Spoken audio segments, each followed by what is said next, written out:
Hello विद्यार्थियों। पिछले video में हमने जो राज्य के मुख्यमंत्री हैं, जो कि सरकार के वास्तविक प्रमुख होते हैं, उनके ऊपर चर्चा की थी। आज हम इस वीडियो में राज्य जो मंत्रिपरिषद है उसके ऊपर चर्चा करेंगे कि भारतीय जो संविधान है उसमें यह व्यवस्था कर रखी है कि जो संसदीय व्यवस्था है वो लगभग केंद्र और राज्य दोनों ही स्तरों पे समान रूप से एक जैसी है, और जिसमें जो राजनीतिक और प्रशासनिक व्यवस्था का जो वास्तविक कार्यकारी प्रमुख होता है अर्थात जो मंत्रिपरिषद, और उसका जो अध्यक्ष होता है प्रधानमंत्री या राज्य के स्तर पे मुख्यमंत्री, वो होते हैं। तो राज्य में भी जो मंत्रिपरिषद का वही कार्य है जैसा कि केंद्र में मंत्रिपरिषद का होता है।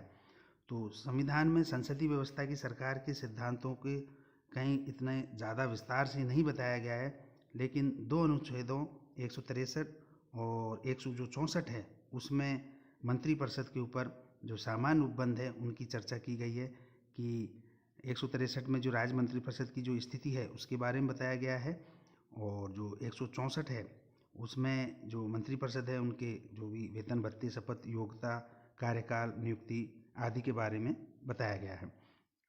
जो संवैधानिक प्रावधान है हमारे संविधान में, तो 163 में जैसे कि राज्यपाल वो कार्यों को छोड़कर जो वो अपने विवेकानुसार करते हैं उनके अलावा उनको कार्य करने के लिए और सहायता सलाह देने के लिए एक मंत्रिपरिषद की व्यवस्था होगी और उसका अध्यक्ष एक मुख्यमंत्री होगा। इस दौरान मुख्यमंत्री या मंत्रियों ने उन्होंने क्या सलाह दी इस पे किसी न्यायालय में उसकी जांच भी नहीं की जा सकती, और विवेकानुसार जो कार्य हैं राज्यपाल में उनका विनिश्चय उसमें अंतिम होता है। उनके इस आधार पर प्रश्नगत नहीं किया जा सकता कि उनमें विधि की जो मान्यता है सर्वमान्यता वो है या नहीं।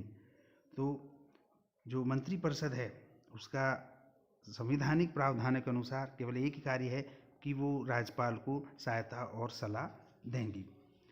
164 है जो अनुच्छेद, उसमें जो मुख्यमंत्री हैं उनकी नियुक्ति राज्यपाल द्वारा की जाएगी और अन्य जो मंत्री हैं उनकी नियुक्ति मुख्यमंत्री के परामर्श से राज्यपाल करेंगे। यहाँ मुख्यमंत्री सहित जो मंत्रियों की जो संख्या है वो 91वें संविधान संशोधन विधेयक 2003 द्वारा ये कर दिया गया है कि जो विधानसभा की कुल सदस्य संख्या है उसके 15% से वो अधिक नहीं होंगी, और इन मंत्रियों में से यदि कोई दल बदल कानून के तहत कोई दोषी पाया जाता है तो उसकी सदस्यता उसी समय निरस्त कर दी जाएगी, और एक तरीके से जो मंत्री हैं वो राज्यपाल के प्रसाद पर्यंत अपने पद पर बने रहते हैं।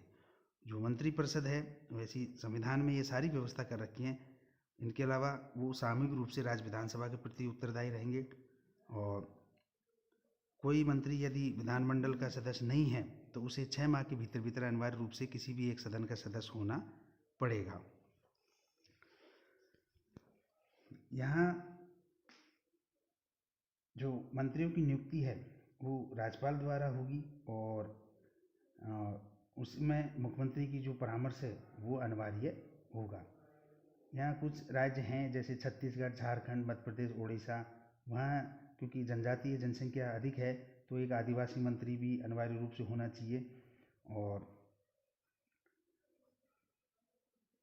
उसी व्यक्ति को बतौर मंत्री नियुक्त किया जाता है जो विधानसभा या विधान परिषद में से किसी एक का सदस्य हो। यदि कोई नहीं है तो उसे 6 माह के भीतर भीतर उस पे पद पे सदस्य की जो योग्यता है वो धारण करनी पड़ेगी, नहीं अन्यथा उसका जो मंत्रिपरिषद से या विधानसभा का जो सदस्यता है उससे उसको निवर्जित कर दिया जाएगा। अब मंत्रियों के जो उत्तरदायित्व हैं, पहला तो सामूहिक उत्तरदायित्व की संसदीय व्यवस्था में आप सभी को पता है सबसे बड़ी विशेषता है उनका जो सामूहिक उत्तरदायित्व है वो उसी सरकार का क्या है एक सैद्धांतिक आधार है। इसे अनुच्छेद 164 राज्य के संदर्भ में स्पष्ट करता है कि राज्य विधानसभा के प्रति जो मंत्रिपरिषद है उनका सामूहिक उत्तरदायित्व होगा, और वे अपने सभी क्रियाकलापों और कृत्यों के लिए विधानसभा के प्रति और उनका संयुक्त उत्तरदायित्व होगा। वो एक टीम की तरह कार्य करेंगे। यदि विधानसभा में मंत्रिपरिषद के खिलाफ कोई अविश्वास प्रस्ताव पास कर दे तो सभी मंत्रियों सहित विधान परिषद से भी आए जो भी मंत्री हैं उनको त्यागपत्र देना पड़ता है। तो जो मंत्रिपरिषद है वो राज्यपाल को विधानसभा विघटित करने के लिए और नए चुनाव करने की घोषणा की सलाह भी दे सकता है, और राज्यपाल उस मंत्रिपरिषद के पक्ष में फिर कुछ भी नहीं कर सकता है जिसने कि विश्वास सदन में खो दिया है। तो जो सामूहिक उत्तरदायित्व का जो सिद्धांत है वो उससे यही अभिप्राय होता है कि कैबिनेट के फैसले सभी मंत्री के प्रतिबद्ध हैं, चाहे वो कैबिनेट बैठक से अलग से हो या उसमें किसी एक ने निर्णय लिया हो या सामूहिक रूप से निर्णय लिया हो। तो दूसरा व्यक्तिगत उत्तरदायित्व, जो कि 164 में ये सिद्धांत को दर्शाता है कि जो मंत्री है वो राज्यपाल के प्रसाद पर्यंत अपना पद धारण करते हैं।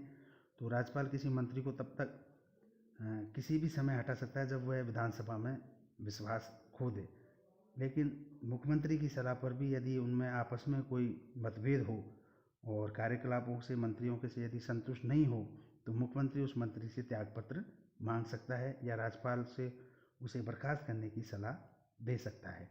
तो इस तरीके से जो मंत्रिमंडल है उनका ये सामूहिक उत्तरदायित्व और जो व्यक्तिगत उत्तरदायित्व होता है जो कि लगभग वैसा ही है जैसा कि केंद्र सरकार के होता है। यहाँ जो राज्य के जो मंत्री हैं उनके पास किसी प्रकार का कोई विधिक जो उत्तरदायित्व है वो नहीं होता। राज्यपाल द्वारा जो लोक अधिनियम के तहत किसी आदेश पर मंत्री के प्रति हस्ताक्षर की भी आवश्यकता नहीं होती। इसके अतिरिक्त न्यायालय मंत्रियों द्वारा जो सलाह दी जाती है राज्यपाल को उसकी किसी प्रकार की कोई समीक्षा भी नहीं हो सकती। अब मंत्रिपरिषद का जो गठन है वो मुख्यमंत्री समय और जो परिस्थिति होती हैं उनके हिसाब से इसका निर्धारण करता है। तो केंद्र की तरह ही राज्य मंत्रिपरिषद के भी 3 वर्ग हैं, कैबिनेट, राज्य और उपमंत्री। उन्हें जो भी विशेष पद, विशेष भत्ते, राजनीतिक महत्ता है उसके हिसाब से उनमें विभेद होता है, और इन मंत्रियों के ऊपर मुख्यमंत्री राज्य में सर्वोच्च जो शासकीय प्राधिकारी है उस रूप में होता है। तो जो कैबिनेट मंत्री हैं उनको राज्य सरकार के जो भी महत्वपूर्ण विभाग हैं जैसे गृह, शिक्षा, फाइनेंस, एग्रीकल्चर वो दिए जाते हैं, और सभी कैबिनेट के सदस्य होते हैं और उसी बैठक में भाग लेकर ये नीतियों के निर्धारण में अपनी महत्वपूर्ण भूमिका निभाते हैं। जो राज्य मंत्री हैं या तो उन्हें स्वतंत्र प्रभार दिया जाता है जो कि कैबिनेट जो मंत्री होते हैं उनके सहयोग के लिए, और ये भी जब कैबिनेट की जो बैठकें होती हैं उनमें ये भाग नहीं लेते, लेकिन विशेष तौर पर यदि उन्हें अनुमोदित किया जाए या बुलाने के लिए कहा जाए तो वो कैबिनेट की मीटिंग में भाग लेते हैं। तो पद के हिसाब से जो उपमंत्री हैं वो इन राज्य मंत्रियों के बाद होते हैं, इन्हें स्वतंत्र प्रभार नहीं दिया जाता, ना ही ये कैबिनेट की बैठकों में भाग लेते हैं। ये मात्र केवल कैबिनेट मंत्रियों के साथ साथ उनके जो प्रशासनिक, राजनीतिक और जो संसदीय कर्तव्य हैं उनमें सहयोग देने के लिए इन्हें संबद्ध किया जाता है। तो इनके अलावा कई बार परिस्थितिवश मुख्यमंत्री का जो पद है, उप मुख्यमंत्री का जो पद है उसको भी इन मंत्रिपरिषद में शामिल किया जाता है, जो कि स्थानीय और जो राजनीतिक कारण से इसकी नियुक्ति की जाती है, लेकिन वो केवल नाम का पद है, उसको कोई ऐसी विशेष जिम्मेदारी नहीं दी जाती। साथ में यदि किसी विभाग का कोई उसे जिम्मेदारी दी जाए तो वो उस विभाग के मंत्री के रूप में वो कार्य करता है। तो ये जो कैबिनेट है या राज्य की जो मंत्रिपरिषद है, जो मंत्रिमंडल है जिसे, वो राज्य की राजनीतिक प्रशासनिक व्यवस्था में सर्वोच्च नीति निर्धारक कार्यकारिणी होती है। राज्य सरकार का मुख्य नीति निर्धारक अंग है। राज्य सरकार की जो मुख्य कार्य अधिकारी है उसकी तरह ये होता है, और प्रशासनिक व्यवस्था में ये मुख्य समन्वयक होती है। और जो राज्यपाल है उनकी सर्वोच्च सलाहकारी एक तरह की बॉडी ये होती हैं। मुख्य आपात जो प्रबंधक हैं उन आपात स्थितियों को संभालने के लिए भी इनकी महत्वपूर्ण भूमिका होती हैं, और सभी जो वैधानिक और वित्तीय जो मामले हैं उनको ये देखते हैं। और जो उच्च नियुक्ति जब होती हैं तो इनमें इनकी जो सलाह है उनका विशेष ध्यान रखा जाता है। तो इस दृष्टि से जो राज्य की जो मंत्रिपरिषद है उनकी वही शक्तियाँ, कार्य, दायित्व होते हैं जैसे कि केंद्र सरकार की मंत्रिपरिषद की होती हैं। आपस में समन्वय का और सामूहिक उत्तरदायित्व का, व्यक्तिगत उत्तरदायित्व का, इन सब बातों का ध्यान उनके माध्यम से रखा जाता है। और मुख्यमंत्री जो कि राज्यपाल और इस मंत्रिपरिषद के बीच की मुख्य कड़ी होती है, उनके सहयोग और समन्वय के आधार पे ये पूरा समूचा वैधानिक और जो प्रशासनिक तंत्र है वो राज्य के अंतर्गत अपने कार्य करते हैं। तो ये राज्य की मंत्रिपरिषद जिसके बारे में हमने अभी आज चर्चा की। धन्यवाद।